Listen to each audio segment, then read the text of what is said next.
यूपीटीपीएससी पेट 2021 आप लोगों के लिए एग्जाम डेट जारी कर दिया है दोस्तों। तो इसके लिए हम लोग हिंदी से टॉप मोस्ट इम्पॉर्टेंट क्वेश्चन लेके आए हैं जो कि बहुत ही महत्वपूर्ण होने वाले हैं। तो चलिए स्टार्ट करते हैं।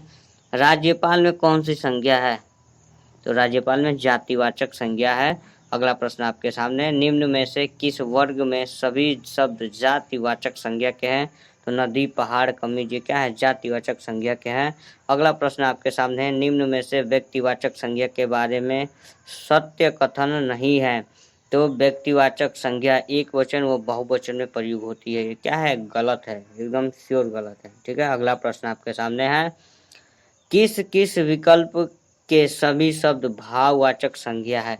तो बचपन, ईर्ष्या और नैतिकता क्या है? ये सब भाववाचक संज्ञा है। बचपन हो गया, ईर्ष्या हो गया, नैतिकता हो गया। ठीक है दोस्तों, अगला प्रश्न आपके सामने है, लोहा शब्द में संज्ञा है। तो लोहा शब्द क्या है? द्रव्यवाची है, द्रव्यवाची है। अगला प्रश्न आपके सामने है, कसना की भाववाचक संज्ञा है। कसना की भाववाचक संज्ञा क्या है? कसावट। ठीक है, कसावट। ठीक है, अगला प्रश्न है आपके सामने, इनमें से जातिवाचक संज्ञा कौन सी है? तो जातिवाचक संज्ञा नदी है। जी हाँ दोस्तों, जातिवाचक संज्ञा नदी। अगला प्रश्न आपके सामने है, हिंदी में वचन होते हैं।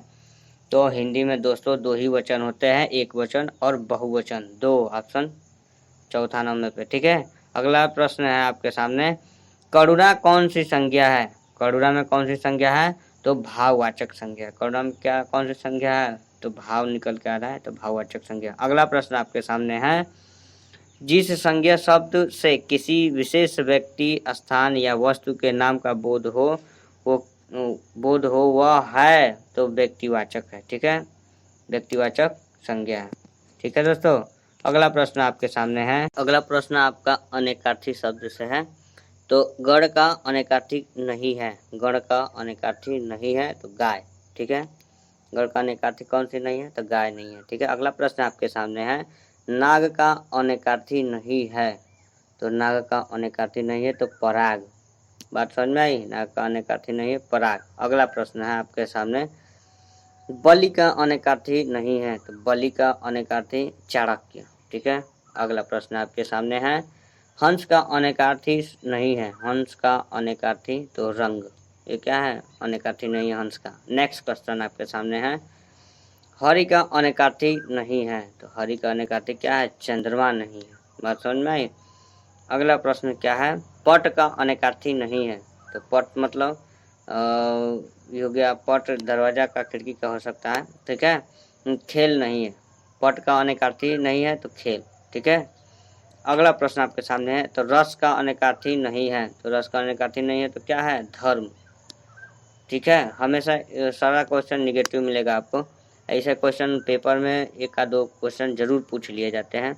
चलिए अगला प्रश्न की तरफ चलते हैं। अगला प्रश्न आपके सामने है, वर्ण का अनेकार्थी नहीं है। तो वर्ण का अनेकार्थी क्या है? संयम नहीं है। ठीक है, अगला प्रश्न आपके सामने है, पदम का अनेकार्थी नहीं है। पदम का अनेकार्थी नहीं है, मित्र। जी हाँ दोस्तों, मित्र। अगला प्रश्न आपके सामने है, कनक का अनेकार्थी नहीं है। तो कनक का अनेकार्थी क्या है? शिवा। शिवा कनक का अनेकार्थी शब्द नहीं है। चलते हैं अगले प्रश्न की तरफ। अगला प्रश्न है आपका कि अहंकार का अनेकार्थी। ठीक है, अहंकार का अनेकार्थी क्या होगा? मन का गर्व, झूठे अपनेपन का। ठीक है, मन का गर्व, झूठे अपनेपन का बोध, ये क्या है? अहंकार है, अनेकार्थी हो जाएगा। अनुग्रह का अनेकार्थी क्या हो जाएगा? तो कृपा, किसी छोटे से प्रसन्न होकर उसका कुछ उपकार या भलाई करना। किसी छोटे से प्रसन्न होकर उसका उपकार या भलाई करना क्या हो जाएगा? अनुग्रह का अनेकार्थी हो जाएगा। अगला प्रश्न आपके सामने है, अज्ञेय का अनेकार्थी शब्द क्या होगा? तो जिसका बोध असंभव हो, जिसका बोध क्या हो? असंभव, उसको अज्ञेय बोलते हैं। ठीक है, अगला प्रश्न है आपके सामने, उल्लास का अनेकार्थी शब्द क्या होगा?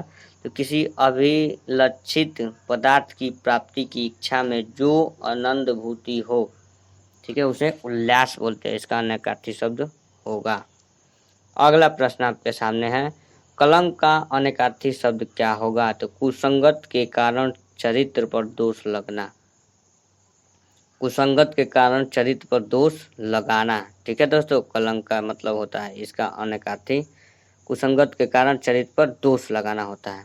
अगला प्रश्न है आपके सामने ग्लानि। ग्लानि का अनेकार्थी शब्द क्या होगा? किसी पाप या अपराध का अफसोस। किसी पाप या अपराध का अफसोस क्या होता है? ग्लानि होती है। ठीक है, अगला प्रश्न आपके सामने है परडय। परडय का अनेकार्थी शब्द क्या होगा? तो सख्य भाव मिश्रित अनुराग। सख्य भाव मिश्रित अनुराग, जैसे राधा माधव का परडय। ठीक है, राधा माधव का परडय क्या है? ये हम लोग का परडय का अनेकार्थी शब्द है। ठीक है, अगला प्रश्न आपके सामने है पुलिन। पुलिन का अनेकार्थी शब्द क्या है? तो नदी तट की गीली भूमि। पुलिन मतलब नदी तट की गीली भूमि होती है। ठीक है दोस्तों, अगला प्रश्न आपके सामने है, प्रश्न है आपका शस्त्र का अनेकार्थी शब्द। ठीक है, शस्त्र का अनेकार्थी शब्द क्या होगा? इससे पहले एक क्वेश्चन है आपका प्रदान। ठीक है, प्रदान बड़ों की ओर से छोटों को। प्रदान मतलब क्या होता है? कि बड़ों की ओर से छोटों को दिया जाना, ये अनेकार्थी शब्द हो गया। आज का आखिरी प्रश्न आपका शस्त्र।